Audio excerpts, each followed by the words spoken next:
హిందూపురం పట్టణంలో ఉన్న ప్రభుత్వ బాలుర వసతి గృహంలో సమస్యలు పరిష్కారం చేయాలని పీడీఎస్యూ జిల్లా అధ్యక్షులు బాబావలి డిమాండ్ చేశారు. ఈ వసతి గృహంలో వర్షం వస్తే అన్ని గదులు కారుతూ పైకప్పు రాలుతూ విద్యార్థులు ఉండవలసినటువంటి పరిస్థితి. అంతేకాకుండా కిటికీలు సరిగా లేకపోవడం వల్ల మరియు గదులకు డోర్లు సరిగా లేకపోవడం వల్ల డోర్లకు కనీసం బీగాలు కూడా వేయలేని అధ్వానంగా ఉండటం, కిటికీలకు దోమతెరలు లేకపోవడం వల్ల విద్యార్థులకు దోమలు అధిక సంఖ్యలో రావడం, వాటి ద్వారా విష జ్వరాల బారిన పడడం జరుగుతుందని అన్నారు.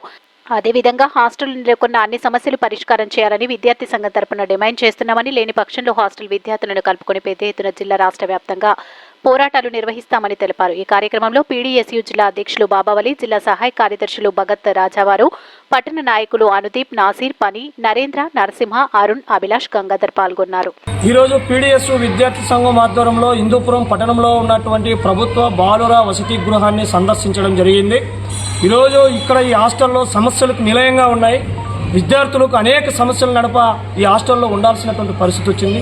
ప్రత్యక్షంగా ఈరోజు మేము హాస్టల్ని సందర్శించే క్రమంలో కనీసం కిటికీలు లేవు, కిటికీలు ఉన్న దానికి దోమతెరలు లేవు, దోమతెరలు కిటికీలు ఉన్నాయని చూస్తే డోర్లు లేవు, కనీసం విద్యార్థులు పెట్టే లగేజ్ కూడా భద్రత లేనటువంటి పరిస్థితి ఈ హాస్టల్లో ఉంది.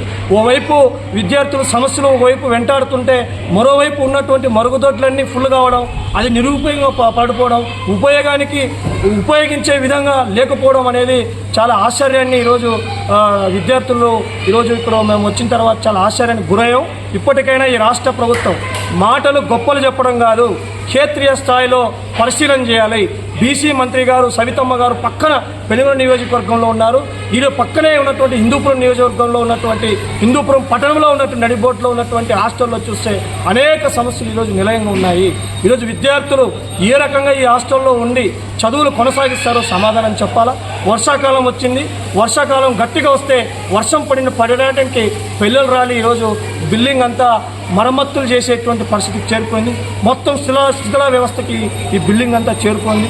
అందుకే మేము పీడీఎస్యూ విద్యార్థి సంఘంగా ఈ రాష్ట్ర ప్రభుత్వానికి, అదేవిధంగా విద్యాశాఖ మంత్రి నారా లోకేష్ గారికి, బీసీ శాఖ మంత్రి ఈరోజు సవితమ్మ గారికి, ఇక్కడ ఉన్నటువంటి ఎమ్మెల్యే బాలకృష్ణ గారికి ఒకటే మేము విన్నవించుకుంటున్నాం.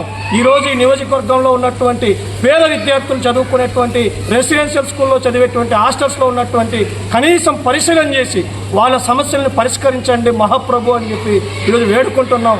లేని పక్షంలో ఈ హాస్టల్ విద్యార్థుల్ని కలుపుకొని వీళ్ళ సమస్యలు పరిష్కారం అయ్యే వరకు పోరాటాన్ని పీడీఎస్యూ విద్యార్థి సంఘం ఆధ్వర్యంలో పెద్ద ఎత్తున నిర్వహిస్తామని చెప్పి తెలియజేస్తున్నాం.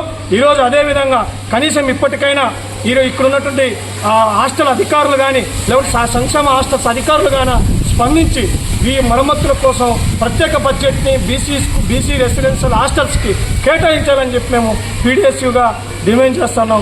లేని పక్షంలో పెద్ద ఎత్తున పోరాటం చేస్తామని చెప్పి ఈ సందర్భంగా తెలియజేస్తా ఉన్నాం.